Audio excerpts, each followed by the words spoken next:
Good evening, everyone. Welcome to IISCP webinar series on lifestyle for environment. So, IISCP, along with Soaring Sparrows Foundation, conducting series of webinar under the theme of lifestyle for environment.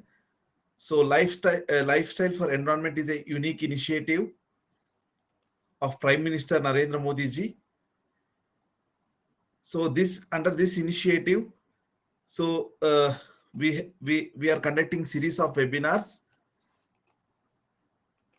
So it is a India-led global mass movement to protect and preserve the lifestyle for the environment, which is introduced by Prime Minister Narendra Modi ji at COP26 Glasgow on 1st November 2021. So, which is a mass movement for mindful and deliberate utilization instead of mindless and destructive consumption to protect and preserve the environment. So, the vision of life is for all humans to live lifestyle that is tuned to the environment and which does not harm the environment. Those people who practice such lifestyle is known as a pro-planet people, and Mission Life borrows from the past, operates in the present, and focus on the future. So because of the interrelationship between the life, plant life, and also the animal, that makes main essential balance in natural ecosystem and the climate. Every time we harm earth biodiversity, we destroy a living component that helps the regulate and weather and atmosphere and also the carbon content. So the imminent threat of climate change is not just a threat to the biodiversity, but also direct consequence of the mass extinction of including humans. So the main objectives of the life concept are saving the energy at home, recycling, and using the public transport instead of driving, and eating more eating synthetic, eating the junk food, and also eating the more plant-based food, wasting less, and leveraging our position as customers and employees to demand climate-friendly choice. So under this, we are conducting series of webinars as I highlighted earlier. So today we have with us Dr. Sudhira, who will be talking about Namma Gubbachi, Namma Makkalu, which means our sparrow and our children. So this is a talk focus on the practice, the lifestyle for environment. So I welcome Dr. Sudhira for this webinar session. So, and also I welcome all other guests who are trying to take part in this webinar. So Dr. Sudhira is an alumni of EWRG Lab, Indian Institute of Science. He has a PhD from Indian Institute of Science, and his research interest includes urban land use, land cover change, environmental sustainability and transportation, city planning practices, urban governance structures, centers, and how towns and cities evolve. He has been publishing peer-reviewed scientific research articles, primarily focusing on land use, land cover changes, and also the exploring the consequences on the environmental sustainability and understanding the interrelation between the resource as well as transportation. So the worth mentioning of his research is most cited work, that is urban sprawl metrics and dynamics and modeling using GIS. His broader research addresses the evolution and the growth of the towns, cities, invoking the complexity sciences, understanding planning practices, studying the effect of governance. He is a founder of Gubbi Labs, which is situated in Gubbi Taluk, Tumkur district, Karnataka. He is also a trustee of Indian Literacy Project from 2007 to till date. He was a visiting faculty at Srishti Institute of Art and Design and Technology from August 2015 to July 2018. He is a research advisor for Kabadiwala Connect, which is situated in Chennai from 2015 to 2017. He was a faculty at Indian Institute of Human Settlements from June 2012 to June 2011 to 12. So he is a specialist consultant for the land use and transport for Directorate of Urban and Land Transport. So he's a well-known person in the domain of GIS as well as remote sensing. I wholeheartedly welcome Dr. Sudhira for this webinar. So I request Dr. Sudhira to share his views on Namma Gubbachi, Namma Makkalu. Over to you, Dr. Sudhira. Yeah. Thank you so much for the very kind introduction. A very good evening, all of you. I'm really glad you've made uh, time for yourself on weekend and taking part in this uh, session today. What I will do is very quickly, uh, Bharat, can we know how many of you would be comfortable at some bit in Kannada, or can we just do it in English? It's better to be English because there are people Sure. across. Yeah, All right. No worries. No worries. Not an issue. Great. No. So again, thanks for joining in on a Saturday evening, and really glad to see so many of you taking part today or attending this session. Okay, let me start. Again, I'm sure the talk or the webinar today is on Namma Gubbachi Namma makkalu, which, like Bharat mentioned, it literally translates to our sparrows as our children. Now, to kind of give you a context, I don't unfortunately have any slides today, but I would hopefully will have a discussion and we'll take it forward in that sense. So, to start with, right, as in when we look at as kids when we start growing up, uh, I'm sure most of you would recollect your mothers would have for one of the first birds that should have shown you is uh, crows and sparrows. Like they would say while you're eating, or to make you eat, or things like that. That used to be the kind of the first impression about birds that most of us would typically have. As in, apart from sparrows, you would also have would be shown crows, and then got introduced to birds at large. Now, coming to house sparrows in specific, right? Now, house sparrows basically the Latin names is called as Passer domesticus. Passer is because it belongs to this group called passerines, and domesticus, which means it is sort of domesticated. Technically, it is not domesticated, but the this species Passer domesticus, or a house sparrows as we know of it, is typically found only in and around human settlements. So if you see, rather, if you like, let's say, if you go to Western Ghats, or I'll go to some forest in Sagra, or let's say in Bisley, or somewhere in Chikmagalur and all of that, Badra Tiger Reserve, for instance, you would you wouldn't really find sparrows there, house sparrows in particular. But where else do you find sparrows is mostly in and around human settlements. It like I'm sure those of you in Bangalore would have also found this news item, or if you have visited the international airport, you would see sparrows there. But suddenly, it also sort of evokes a long lost impression that what has happened to these sparrows, as in the sense. For all these years, suddenly, for so many, for whatever reasons, right? Uh, Many of us didn't seem to really notice what was really happening to them, but suddenly we see that they are not present in many locations, and perhaps getting isolated to specific locations. So that brings us to a point as to sort of, when I said it evokes quickly connect, sort of an emotional connect, saying what has happened, are sparrows getting extinct, or where are they going? So technically, they're not going extinct. Rather scientifically, what is really happening perhaps is that they are getting isolated. Now, like I said, sparrows are generally found in and around human settlements, meant that they were very well adapted to how, uh, with respect to the lifestyle choices that as citizens as we made earlier, and the kind of multiple things that facilitated them to be uh, staying or living, making their life comfortable in and around human settlements. So they are generally what we call as a gregarious bird, in the sense they are a bit omnivores, in the sense they will feed on small insects and some grains as well. So again, if you recollect, perhaps those of you would have born in 80s or before that you would remember that in your household, uh, your mother or somebody a senior in the household would clean rice or uh, other grains and all of it, and they would discard some things outside and all of it. And that's when sparrows would, typically sparrows would be around and they would kind of feed on them. But no longer we seem to be following those sort of practices.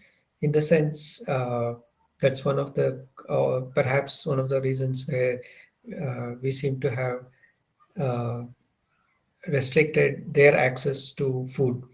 Now, when I say restricted access to food, like I said, they are basically omnivores. Now, the challenge for them that has happened is because as the city is growing and with varied choices as humans, as citizens, we have made, we have also changed our lifestyles. I think that that way this session is apt.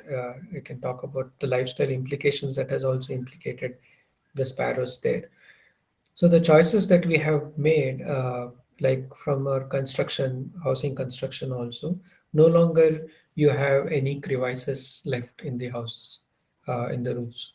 So, and we seem to have adopted modern construction technologies, which is fine, but the the shortcoming there has been that we have not left any space for those sparrows to also build their nest. So as a consequence, they have to move out and find places where they can make their nest.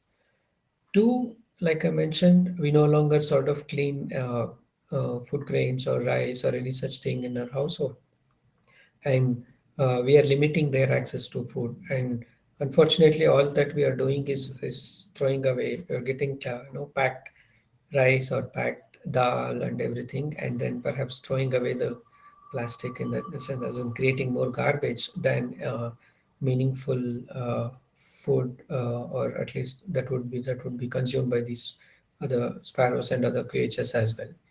Now, as a consequence of both of this, in some ways, it has really affected them. So, which means they now have to compete with other more gregarious omnivore birds like miners, you have black kites, and pigeons. Now, it's like suddenly now sparrows have to, like, so the niche that they were occupying, because the way they could operate in a certain niche, with the kind of choices that we have made, has forced them to now compete for the same whatever available food resource and nesting places and all with other more gregarious birds like miners, rock pigeons, and black kites. So, and crows as well. So crows are also now in only a few locations. But you see, in cities we now have quite a few pigeons and miners.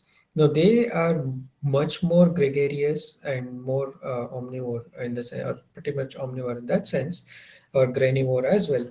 But the thing is, since they have a much wider niche, so they are able to sort of supersede on much smaller birds like sparrows. So as a consequence, they are pushed to only specific locations. So at some point, I think we were also looking at where all you can find sparrows and what's happening to them in that sense. So what we really looked up was that you still have sparrows in some locations in and around the city, but they're pretty much isolated. So they no longer seem to be sort of available at very specific or widely distributed as earlier. Now, uh, talking about sparrows, right, and their association, right, there has been a very long, sort of again taking a step back, a long association with humans at large. As in, you will find uh, like many instances of where sparrows have found mention in different stories and a lot of other things. And more interestingly, sparrows find some sort of a mention for places like Gubi, where I live now, is also named after house sparrow. And there is a small story that I will tell in a bit as to why this place got its name as named after a sparrow. Now, I'm sure there are like this like this place. There are many other place which also has been named after sparrow, and there are intersections. There are a bunch of things that are named after sparrows as well, right? Int- uh, so coming back to like the story I want to tell about is like why this place. This is Gubi in Tumkur district, which is 90 kilometers away from Bangalore to in the northwest direction. And this place was called Amarakonda in until 15th, 16th century. So it was a small settlement then. But at some point in during 16th century, there was this uh,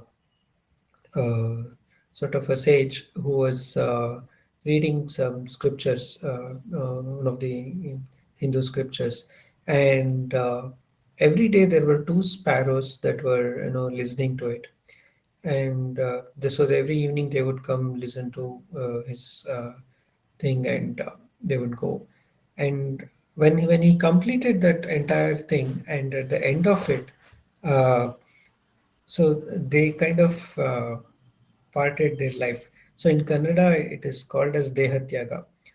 In the sense, after he completed the entire thing, reading the whole scripture, and at the end of it, as sort of gaining immortality in some ways, the the two sparrows gave away their life, and there is a small sort of samadhi that is there also in Namaragonda Mallikarjuna temple here in Gubi, after which this place got its name as Gubi.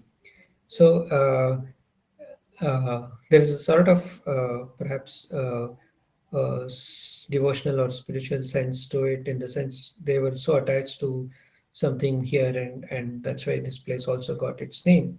But the key thing there is how sparrows and humans have had a very strong coexistence for several millennium, as in at least uh, 4-5 thousand years now. So speaking of which, I can, like I said, I think there have been multiple places where different locations also have been, and things like that. By and large, sparrows have always been looked up positively, and humans have always felt, although there hasn't been normally in this part of the place, there hasn't been any uh, uh, sort of threat to them. But something that had happened in China that I would want to bring about is, you know, sometime during 1958 and 1962 in China, when Mao was leading it. So they had something called as Great Leap Forward. And during then, unfortunately, they had identified sparrows amongst rats, flies, and mosquitoes as pests. We can understand to some extent, yes, rats, flies, and perhaps mosquitoes are pests. But so somebody, the story goes like this: is somebody informed Mao that sparrows are eating away all the rice grains, but in reality, sparrows were feeding on the insects that were getting on growing on those things. Of course, they do feed on some bit of rice grains, but that doesn't mean they would eat up all of them. And so, consequently, Mao ordered to kill all or shoot all sparrows, which I think was unfortunate in that sense. Barring that, I haven't come across any such incidents where humans in general or human association with sparrows has been sort of such antagonizing. But all through, at least in our part of the land, at least mainland India, we have had a very uh, peaceful coexistence, and it has always been revered well in that sense. As in general, there is a greater appreciation to uh, natural history types and uh, these organisms at large. But yeah, so I think that's something that I thought it's good to know, in the sense there have been some of these challenges that these sparrows also faced at some point of time. Moving on, like I said, I think one of the key challenges, or at least when it comes to sparrows, that we have to look at, is that they are facing sort of a strict, very stiff niche competition with uh, pigeons primarily and miners, apart from black kites, like I said earlier. Now, there is also something that we kind of brought up earlier is to seek out as to why should sparrows be moving out, and something that we came up or thought of is there is something called as hygiene hypothesis. Essentially, the hygiene hypothesis says that if somebody tries to stay extremely clean and sort of always being using sanitizer or something like that, and not being exposed to certain common microorganisms or anything like that, and any after some time, at any point of time rather, uh, any minor exposure to some microorganisms can also have a very large impact, because you'd have restricted yourself from being exposed to some of the common microorganisms for a while, and so our antibodies would not be trained or be used to responding to them, or if they start responding, it will be overreactive in some ways also. So the hygiene hypothesis at some point sort of points out that extreme hygiene may not be really conducive or appropriate in that sense. So, why I bring this hygiene hypothesis is that it also sort of very broadly linked to sort of our urban planning at large. Uh, because see some sort of correlation with respect to where our house sparrows are found, particularly in Bangalore, for instance. Like it's very hard to find house sparrows in Jainagar and Indranagar, for example, but you will find house sparrows in parts of Tilak Nagar, which is northeast of Jainagar, or you will find house sparrows in KR Market. You will find house sparrows in around Yeshwanthpur railway station, particularly around the subway.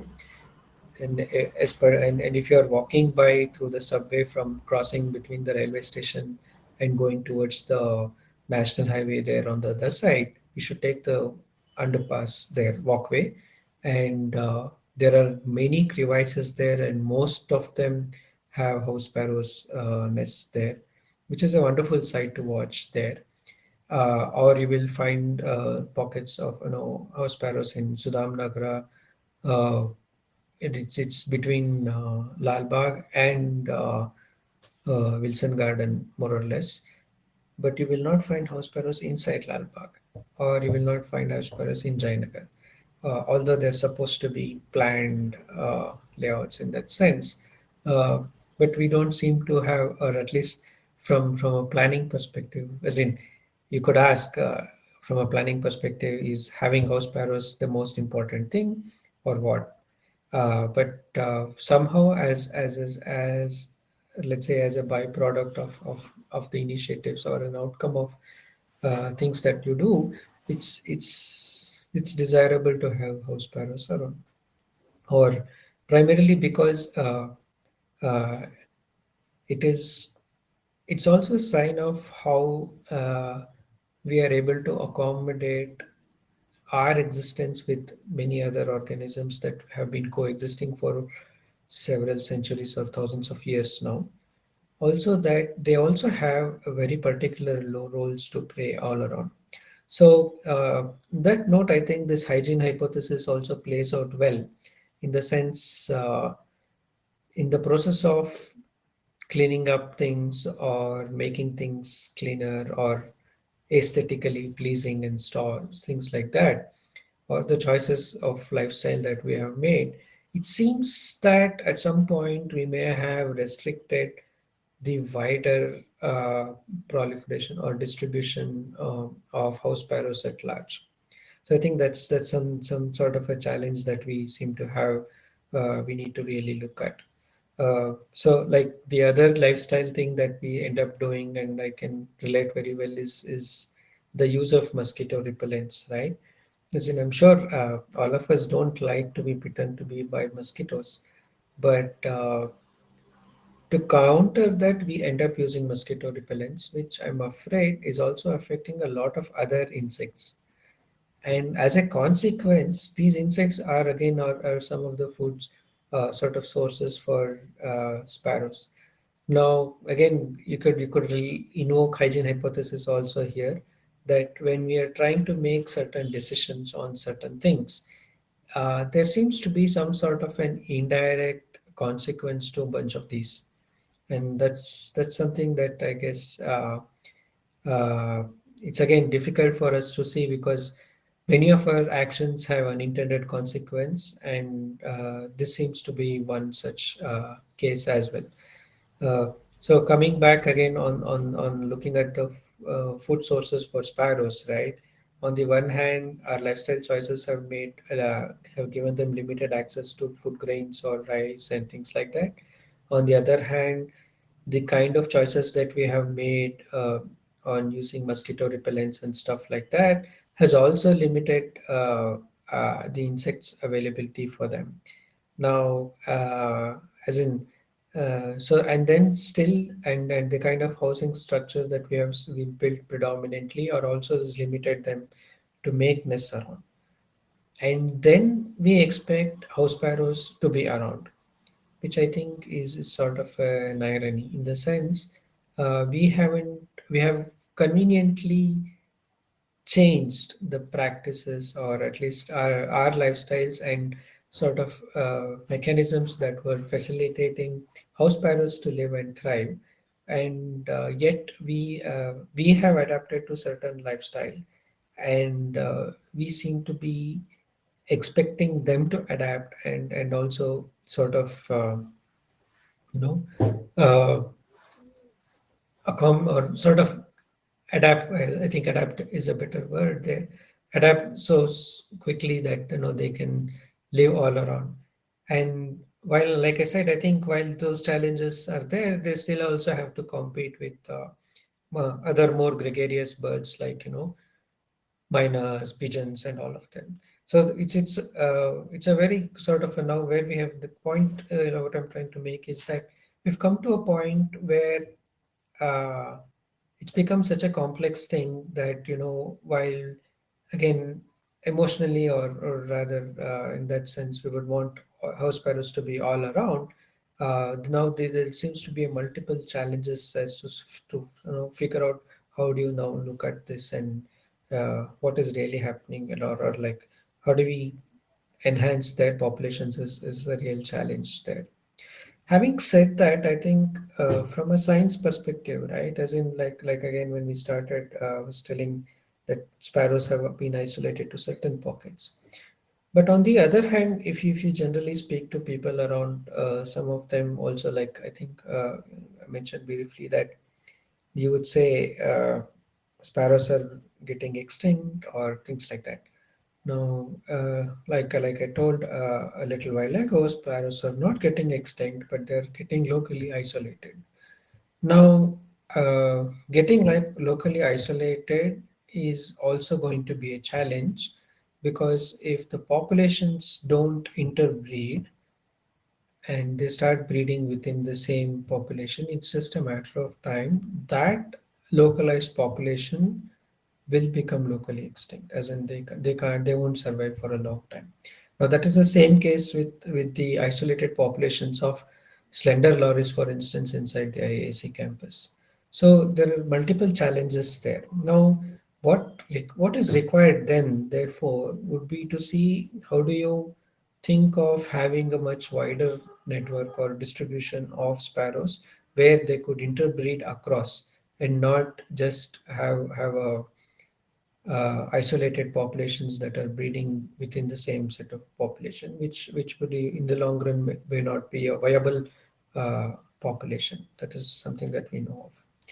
So to that extent, right, I think what is really required is For us to say, I think I'd have really liked to sort of do a quiz now. And unfortunately, this is an online thing and I can't see your reactions. But uh, is the question I would have asked is how many of you would say sparrows are extinct, or where all have you seen sparrows now, or how long have you seen sparrows in that sense?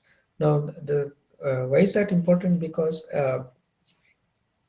most of us uh, again would tell that sparrows were there. I saw them when I was a child, or when I was there, or when I was growing up, and in some place and things like that. But for science, all of this doesn't hold.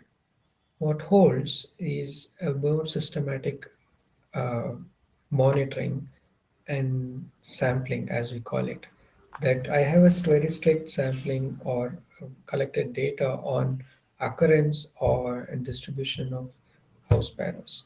And if anything like that is done over a period of time, and with that data, only then one can say whether their populations are decreasing, increasing, or stable, or even comment about what is happening. Technically, without data, it is very difficult to tell what is happening to their population scientifically. So, for which it becomes all the more important that we make more efforts to start appreciating what is in and around our neighborhood, and particularly like taking up a simple activity of doing an attendance types, like checking around particular locations in a very systematic way, saying whether did you find sparrows there or not. Now, if such a data is generated over time, like one of the exercises we did some time ago, and uh, like what really came out was that we could really tell as to where all you have sparrows in Bangalore. I think that was a very good effort that we had earlier, and from that we knew, or at least have a sense of where all you are. Like for instance, in Bangalore, which are the point locations of sparrows that are there.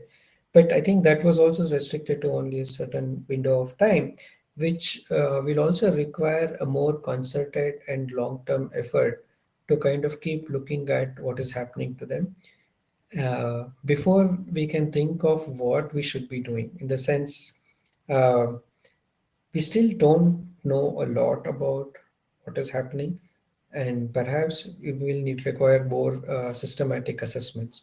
And when I say systematic assessments, which is like ideally as citizens, or citizen scientists, or any enthusiast in that sense, uh, uh, one could simply go around and do a systematic collection of data on where all you found sparrows, and put it out in a proper standard reporting format. And that if once that can be analyzed, it will be really useful to look then comment on about whether what is happening, like I said, to answer some of the simple questions that one could ask on their population. And but in terms of distribution also, it becomes easier to say where all they're distributed, what is their distributions, and the coverage area and all of that. And then one can start looking at, as in analyzing with respect to the land use, and start looking at it. So something that, like from our previous data, like I told you, right? I mentioned a little while ago, like would you find sparrows in Jayanagar or Indranagar, for instance? Not likely. And from the distribution of where all you have sparrows in Bangalore, it seemed to suggest that wherever we find sparrows are mostly in and around low income housing, or wherever you have some cow sheds, or a lot of informal housing settlements are there. So what is that is really making those locations more attractive for sparrows than some planned layout like Jainagar 4th block, or whatever 8th block and things like that, or Indranagar, for instance, is something for us to think about. As in, uh, like I said, when it comes to urban planning, what should be the main goal? Is it that you're doing the planning for house sparrows or humans? Clearly, we are doing it for humans, but that doesn't mean it should not be restrictive or not it should not accommodating other coexistence of other organisms like the ubiquitous house sparrows, right? As in, so urban planning, unfortunately, has been sort of straitjacketed, if I may say, at least the conventional planning practice, and that is where it also requires it to be sort of made broad based to look at what really could happen beyond, as in it's not just about looking at humans alone, but also all other living beings that are having a peaceful coexistence. And now that at a global scale, right? I think there are multiple very good efforts that are coming in, like the Sustainable Development Goals and bunch of things like that, right? And then we have a specific target also to achieve by 2030 and things like that. But there needs to be more action in the sense, how do we now, while there is some sort of a global acknowledgement or at least larger things that are ring fenced, what really lacks, really lacks is that at a global level, nothing will happen all of a sudden. Whatever should happen from bottom up, as in all the local level interventions and interactions will only emerge and sort of evolve and result in a larger global outcome. And for such a larger global outcome where you can foresee a more peaceful coexistence of both house sparrows and humans and many other organisms together in a much uh, eco-friendlier way, or in a way that you're looking at cities as a good living ecosystem in that sense. For which, what will really require is more global action, local action than global uh, outcomes. So how do we go about doing such sort of a local action? Is, I think, again, the multiple things is one, certainly, one of the SDG goal on climate actions is contributing to research and collecting data in some ways. uh, I think what we really also really lack is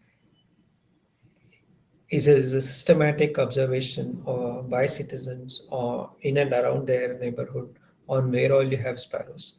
And I think that is super critical there to kind of get started.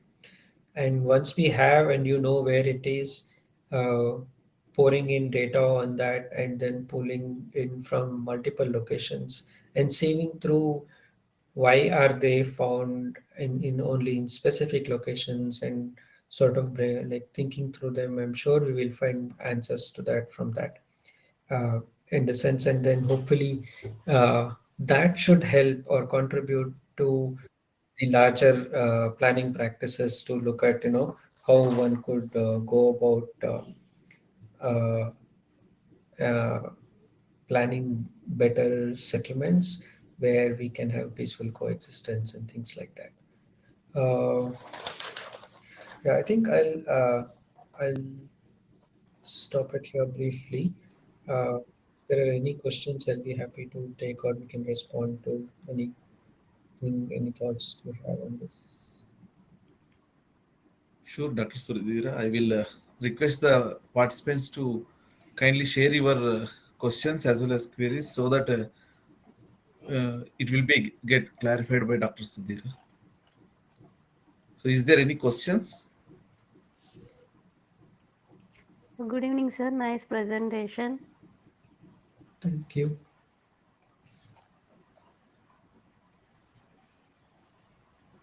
Sarita, your voice is not audible. Hello. Yeah, please tell me. Uh, Yeah, sir, I just want to ask a question. I come from Hyderabad. We have a Huh. lot of pigeons, and they bring diseases also.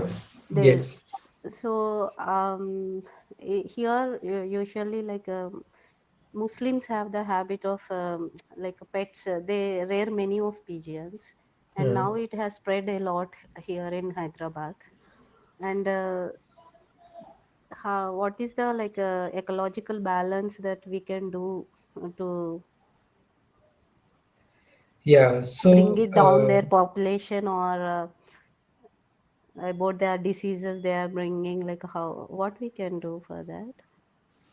uh, yeah, I think that's a good point. But I don't think I have an answer on how do we mitigate their distribution. But all I can tell is that certainly pigeons are a red flag. I think any ecologically sensible ornithologist will agree, I think, with me that none of us would like pigeons, at least the way they But are. I don't know. I saved three pigeons, pigeon babies, and now they have Uh, stayed with me 3 months. 3 months. uh, Family members were scolding, why you are saving, everyone is keeping grill and all. yeah, I could not understand, but I saved three babies because even people left outside that they had got a pox. So, yeah. but I could not withheld myself and I saved them. But then I started thinking like, what is the solution? Whether Yeah. we should consider human life is greater or their life. No, see, certainly when it comes, if you are comparing with human life, I think human life is more important. I think there should be no second thought on that. But having said that, pigeons at large, at least the rock pigeons in cities, are a pest, if I may say so. Is in the sense because they are the ones who are affecting a lot of, or because they're since they're more gregarious and they have a much wider niche and their eating habits and all of it, right? They seem to simply be superseding all other smaller birds. Like the sparrows are one of those casualties because of pigeons. So that way, as in personally, I don't like pigeons that because of that, and more and from more also from an ecological sense, they are like an invasive species in the sense like a pest. So ideally, we should try to kind of restrict or not encourage their populations more. No, but how we can reduce now whatever is there? It's No, limit la limit limit their options for nesting. I think that is simply sufficient. If you just limit their options for nesting, I think they will have to move around or they can't breed further. So it will take care of its population. rearing any other birds No, will help to no, reduce them.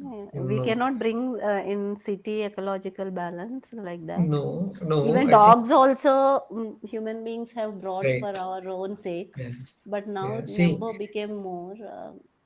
See something in ecology and like also in perhaps in geology as well is any of these interventions will not have an overnight impact. They're all of a longer time scale. Or as in, if you start reflecting on did pigeons population increase overnight? No, it would have taken several years. So any action by us also will have to take several years to kind of bring it back to the state it was before. So I'm afraid in ecology again, we don't have any solution that will have an or like switch on switch off type that will have things like overnight impact. Ecology that is not possible. Okay, thank you, sir. Yeah, sure. Good evening. Good evening. Good evening. Good evening. I'm Girish Dikshit, speaking from Karnataka State Rural Development and Panchayat Raj University, Gadag. Yes.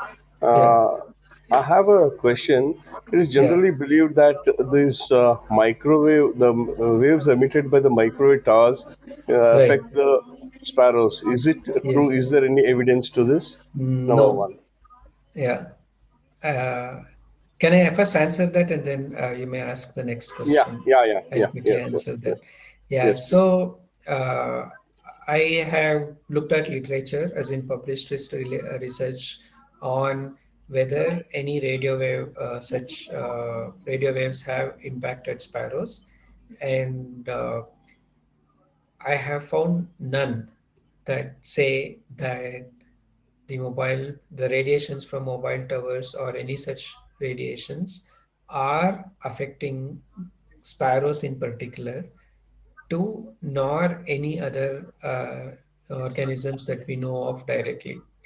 It could be affecting some other microorganisms. I would not deny that, or I'm not aware of. But particularly, I'm sure, at least from the available published literature till date, that the radiation from these mobile towers are not affecting house sparrows. And also that, I'm sure you should know that, like, if you think, right, as in the radiations from these mobile towers can't single out only house sparrow population, as in that species in particular. If they were to be affecting, it would have, like, it would have affected a whole lot of other species also. So I don't think it is a logical hypothesis that, that radiations from mobile towers would affect house sparrows in particular. The other I used to have this discussion earlier with one of our friend, Mr. Harish Bhatt, who is no more, but uh, Harish Bhatt's house was next to a mobile tower, and he had house sparrows in his house in Yeshwantpur. And every time this would come, he would always tell me, like, Sudhir, I don't know why people are making these claims on this in that sense, as in, because he's also a bird watcher, and he had written a book on birds in Canada as well. So, uh, you know, I know from those examples, and also from literature, that I can very well say that radiations from mobile tower is not affecting house sparrows. I hope that will clarify. It's a Yeah. myth. That's a myth. Thank you for enlightening, sir. Just Yeah, one more small thing I'd like to mention here. One of yeah. very small interventions which were done in our university. Huh. This being the summer time, and there will be scarcity of water. Our area spreads across around 300 acres. So Huh. at strategic points were made water points for the birds to drink water, and also some small bowls where we put some grains, and Yes. that we have seen that sparrows coming to those places.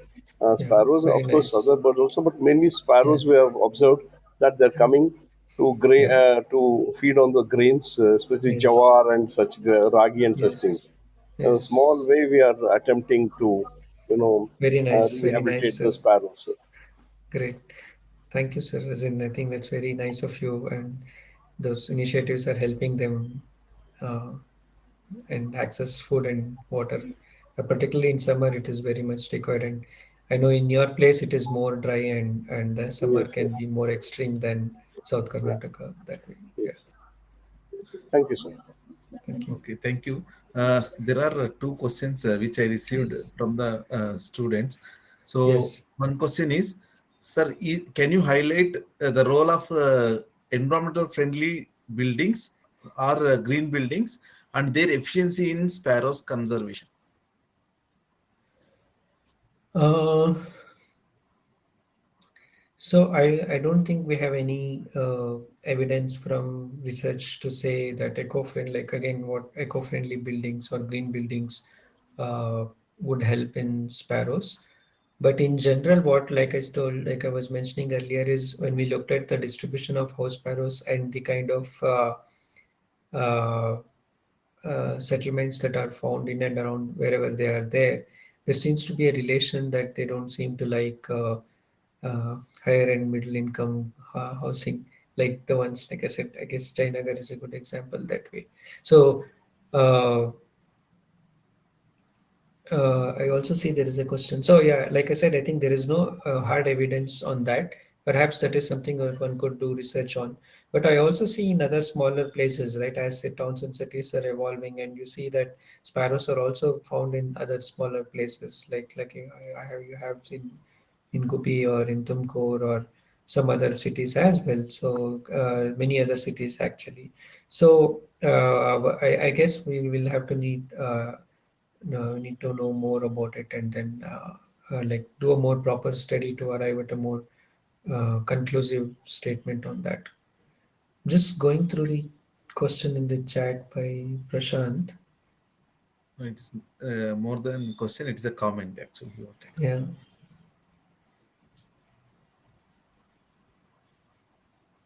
Hello, am I audible?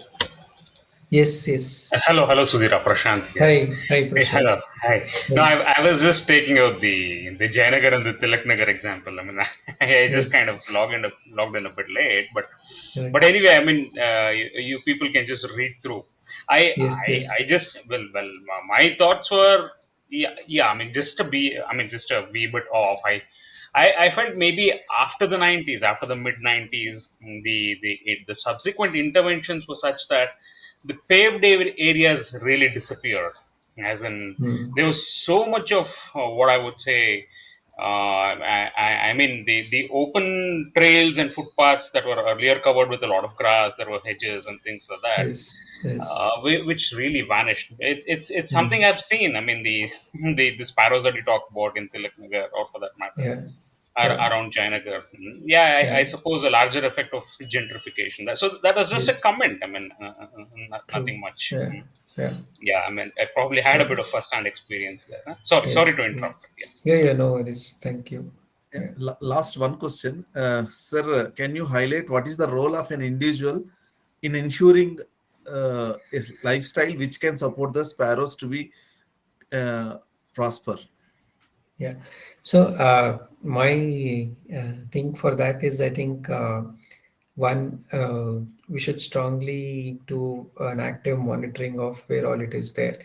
I would really encourage all of you to kind of step out and maintain an attendance or a sort of a checklist as to when all and where all in your neighborhood, maybe in your city or town or university, where all are you seeing sparrows, and over in across the seasons, right? As in over there, if you do, uh, are there any variations in seasons, or are you finding it only specific locations? So I think from a science perspective, it is important we gather data. So I would say we should just start first collecting with data and putting it together, and then that's the first thing. Because like Professor Michael Batty says, right, so the more we know, the less we would want to intervene, but in more meaningful ways. So before we want to sort of think of any action, I think it is important we know it better. For us to know it better, we need to spend time monitoring, collecting data about it, and only then we can arrive at something. And then I'm sure again we don't need to like jump on something immediately, but I think it will require much more deeper introspection and deliberation as to understand what is going on. Unfortunately, like I said, I think we still lack awareness or understanding on a whole lot of things that is affecting them. Uh, did that answer? Okay. Looks like there are no more questions. Okay, Uh, there is a comment again. There is a yeah. tradition in Rajasthan to feed animals, including sparrows, where Yes. people throw some Yes. grains on the rooftop every Yes. day for birds Yeah. to feed. This can be practiced. Yes. Yes. Yes. Yeah. Yeah. I think if there are no more questions, now I Yeah. request Dr. Anandi Subramanian, who was a senior economic advisor at MOEFCC. So she's also founding member of Soaring Sparrows Foundation. So I request over to you to speak about the session. Over to you, madam. Um, Thank you, Bharat. It has been a very interesting session because I'm very fond of sparrows, and that's how I've named my foundation also Soaring Sparrows. And I think while I mean, I understood that there are certain ways where we have changed our lifestyle and or the way we construct buildings that this has happened.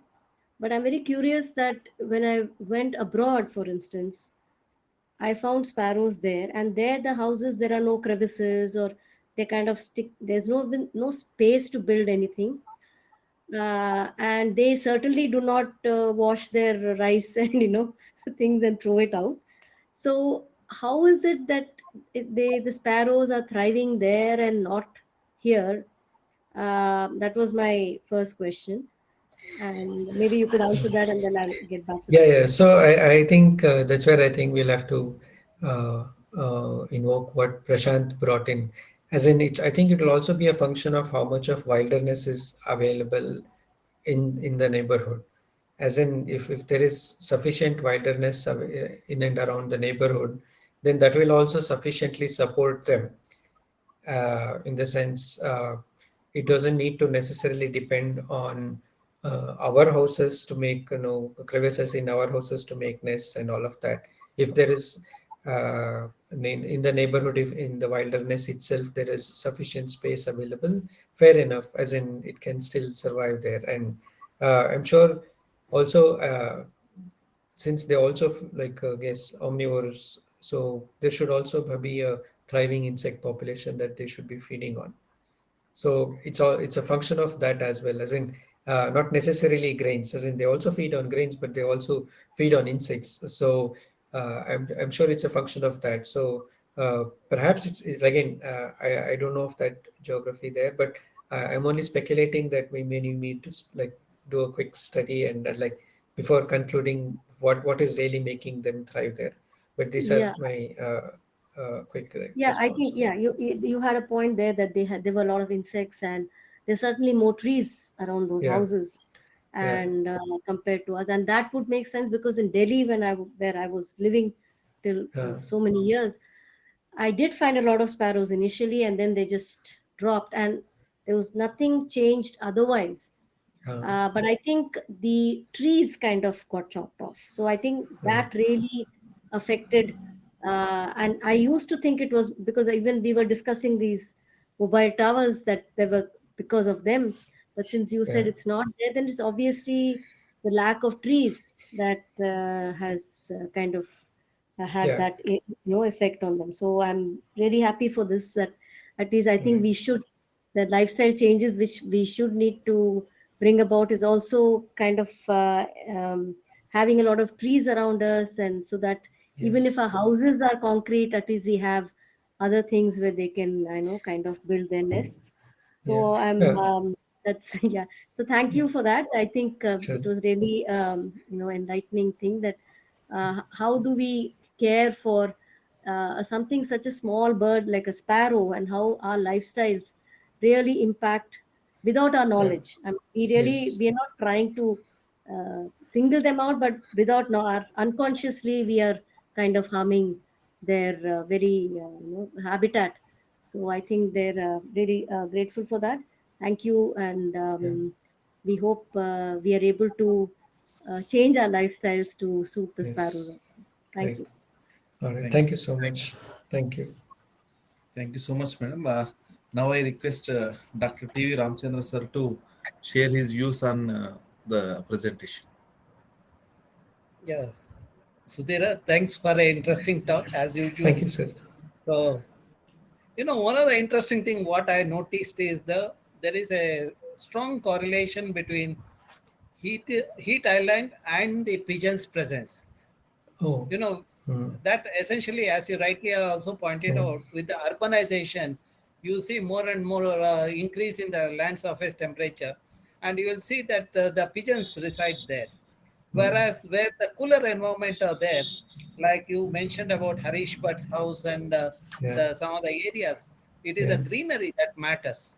Probably Yes. the message for the people, I think, is to maintain the greenery so Yeah. that we will have sparrows. When Yeah. sparrows are there, there is happiness at home also. So Yes. probably that is Yes. the thing. And I thought that Yes. you will also add some of the thing in Kannada also. That's where we said Namma Gubbachi, Namma makkalu. So No. probably 4 or 5 minutes you can talk in Kannada so that there are some people who are interested to listen to you in Kannada. Okay, after that I'll come back. Okay.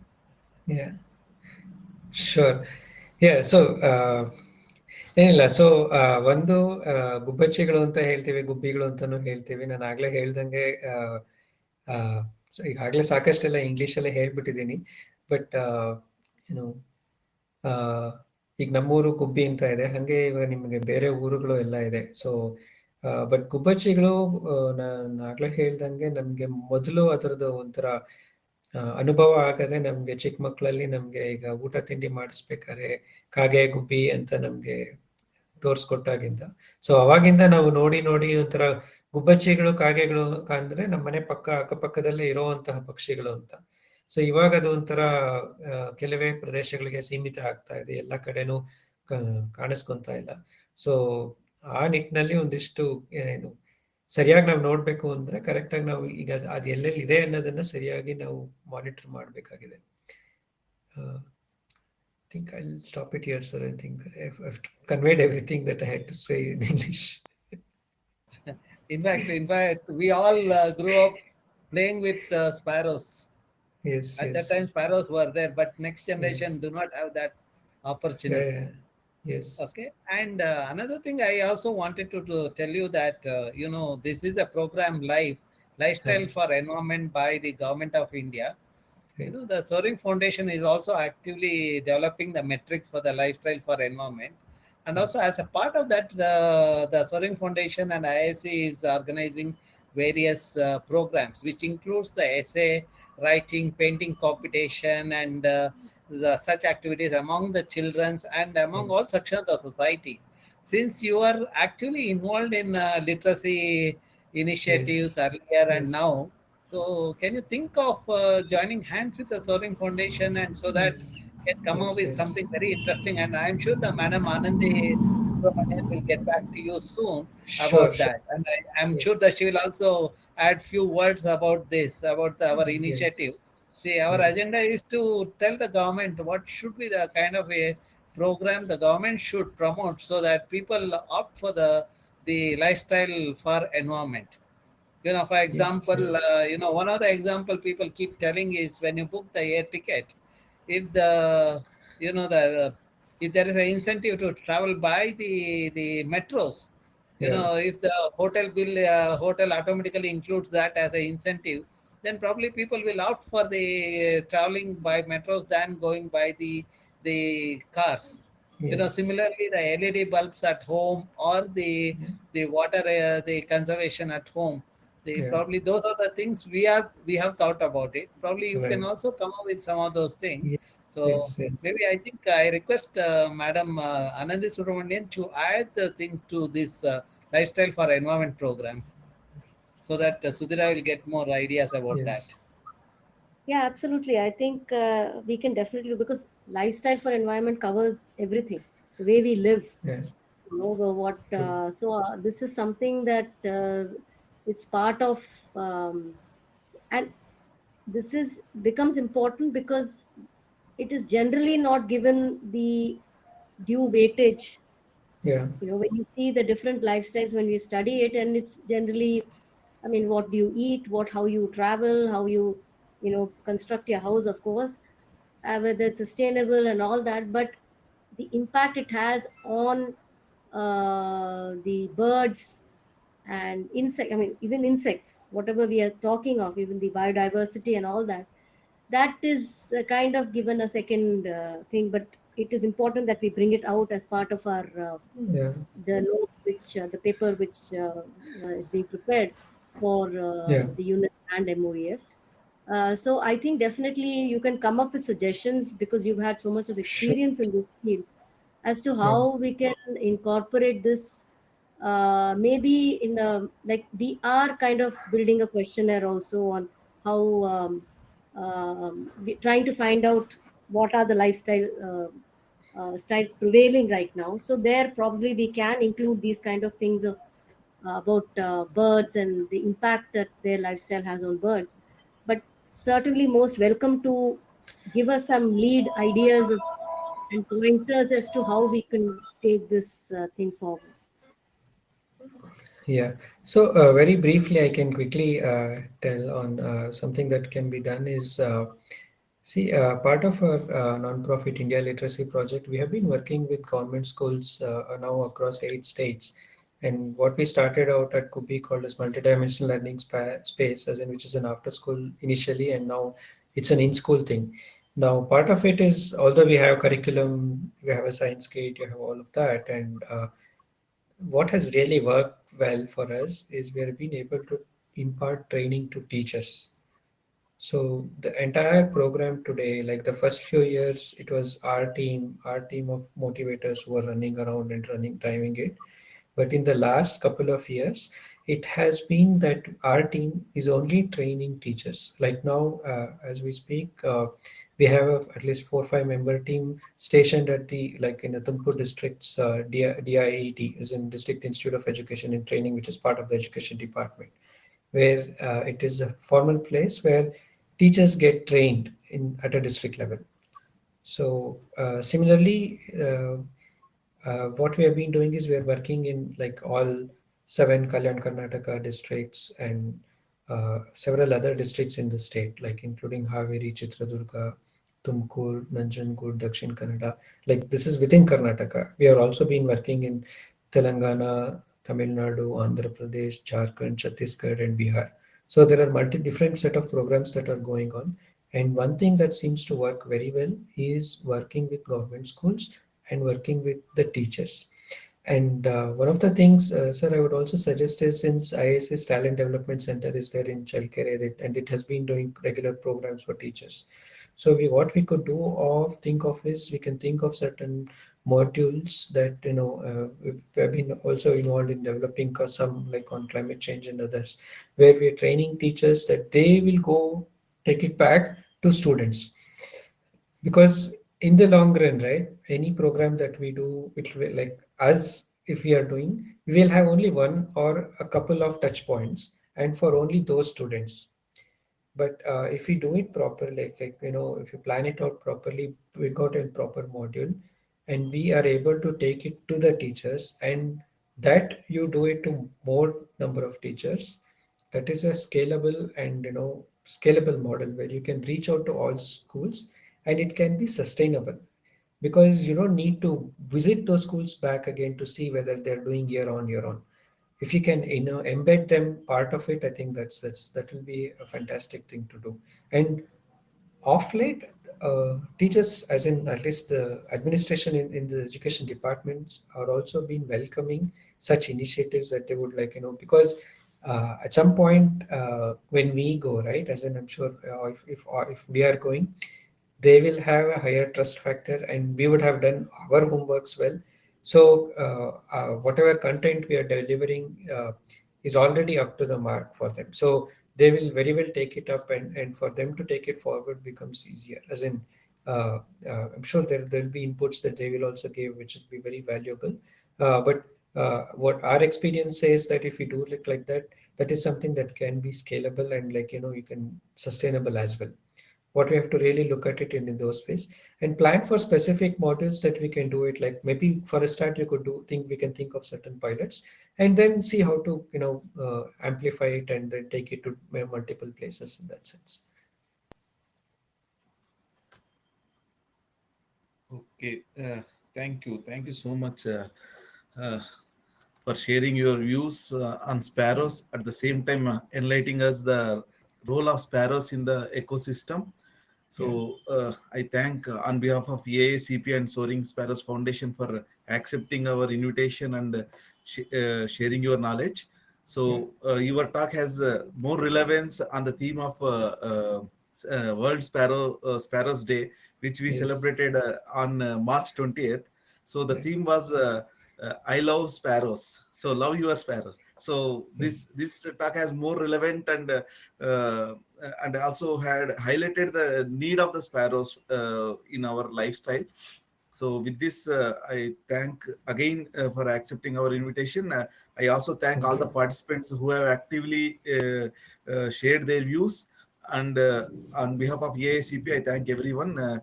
I request everyone to subscribe to our YouTube channel so that you will get all the notification, and I request you to share your details in the Google form so that we will try to notify the whatever the upcoming lectures as well as the workshops which we are going to conduct under the life theme. Thank you one and all for your active participation. Good night. Yeah, thank you so much. Thank